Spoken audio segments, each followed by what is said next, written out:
Hey class, it's Wednesday, which means that the better part of our week is over. We're starting a new week. It's week 4. So I wanted to take a few moments and just visit with you about the midterm assignment that we have due, as well as some other things that we're doing in our class. So the thing that we have with our midterm, as I mentioned in the announcement, is we have essay questions. We have 5 answers or 5 questions that we have to answer in a essay format. The essay questions are worth about 20 points, okay? And your response should average about 200 words in support and explain your reasoning. So that means that, we've got to get that APA in there with those citations that we've used before. I'll be taking a close look at that, but I really want to see what you have to say. So make sure that you get the 200 words approximately, give or take, and then support your statement. Okay. So again, I want you to use the rubric. That's what I'm speaking to you and reading as we go along. Is really take a look at those essay questions, that midterm assignment with the rubric. It gives you instructions and some guidelines there to assist you in developing the assignment in answering the midterm questions. So I wanted to go over this with you a little bit, give you some hints and tips to help you for success. This exam is a little different. It's open book, it's open note, it's open source, it's open everything. One of the things that I've learned in college is that sometimes open book exams are sometimes the most difficult to complete. It may seem that open source or open book exams are easy, but that's not always the case. You have to look for those answers, and hopefully somewhere in the course you've taken time to document what you should have, and it's helped you to achieve success. So, use your book, etc. Now, we don't want you talking between each other, whatever, because that's not cool. So you are prohibited from discussing the exam and the answers with other classmates. So please don't do that. We want to make sure that you have completed the exam on your own. Our first question: why is terrorism so difficult to define? And we took a look at this. Remember, in our first assignment in Module 1, first week, why is it so difficult to define? So you can go back to that. In what ways does it differ from terror? So you see what we're doing here. We're going back to these modules that we've had already. Second question: what distinguishes terrorism from other forms of violence?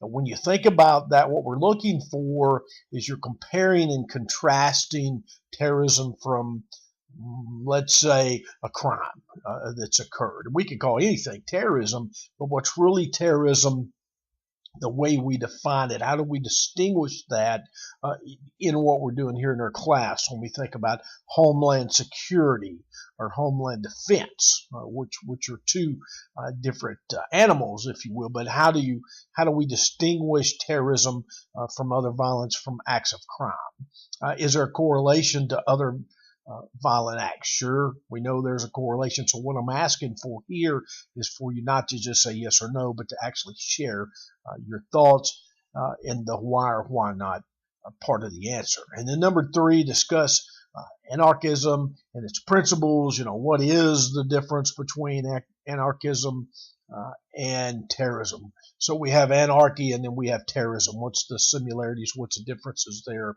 And then include 3 types. Give me 3 examples of what you can define in your open book exam on what is anarchism, and then provide an example of a group or an organization that can be defined or identified as being an anarchist. That should not be too difficult to do. Number 4 is the internet an effective tool in furthering terrorist propaganda. We're talking about that. This week we talked about the use of social media and why things should or should not be censored. So you should have some answers there, and then of course provide 2 to 3 examples. Remember, use those APA citations and those references, because I will be grading on that. Using the U.S. Department State Department's terrorism designation list, which we've talked about. I think I've put that actually in the announcements, an updated version of that, using this list as a reference. Address the following. What is the intent of Executive Order 13224?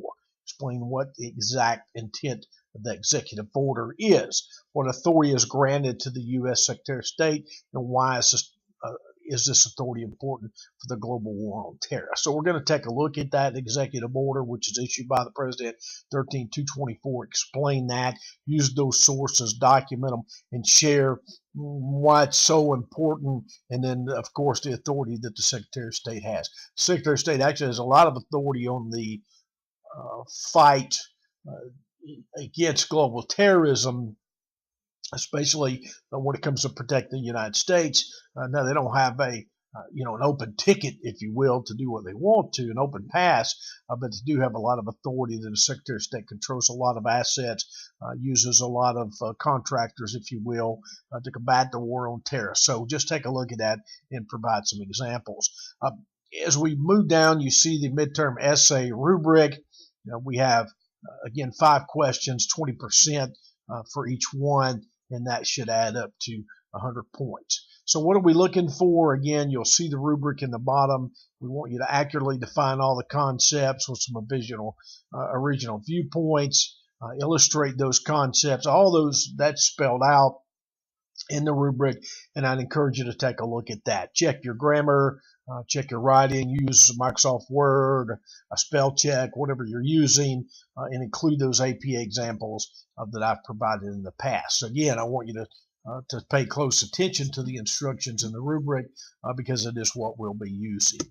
Now, as we move forward this week, again, this is Wednesday.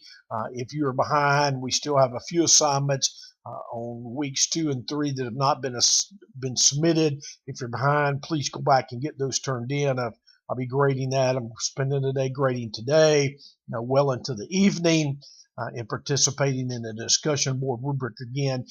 Again, it's midweek, so please make sure you're doing that. Take time to contribute to that discussion board if you've not already done that. It's so important to try to do it by midweek so that we have a good discussion and that others have an opportunity to just offer their opinion, look at your opinion, and then hopefully have some good discussion on that as we move forward. If we wait too long, it gets to be the weekend, and then you don't have an opportunity to comment on someone's opinion or whatever they have posted, and they can't do the same thing with you either, and then we don't have a good discussion, which is what I always like to see. So take a look at your grades and make sure that you're on top of everything we're doing. Now, I've posted some announcements with some information, hopefully that will be helpful to you with regard to resources on terrorism. A couple of those have been terrorism research. One's a calendar, one's a book, if you will. So take a look at those in the announcement areas, and then again, take a look at those APA articles and those links that I've provided.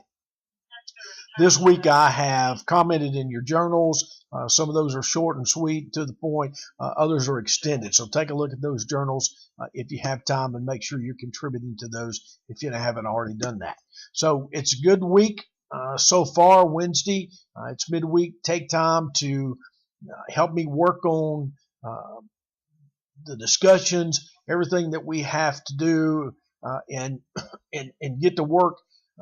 I'm excited about what you're doing. I just wanted to kind of touch base with you today and make sure that I'm keeping you motivated, that you're realizing that some deadlines are due tomorrow. We got to get those discussions in. We need to get those midterms and those written assignments and the journal entries. All those things need to be in as soon as possible. So if you've not jumped into the class yet, take a look, read the material, take a look at those announcements, look at the feedback I gave you last week, and get in the discussions, and let's move forward so that we have a really great week. It's the middle of our course.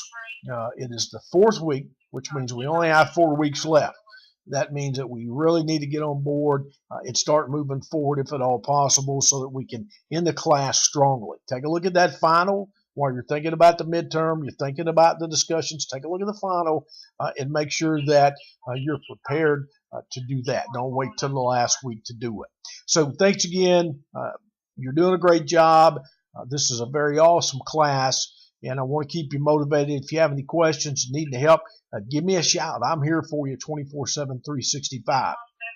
Let's have a great rest of the week and a great weekend. Thanks for dropping in and taking time to watch the video.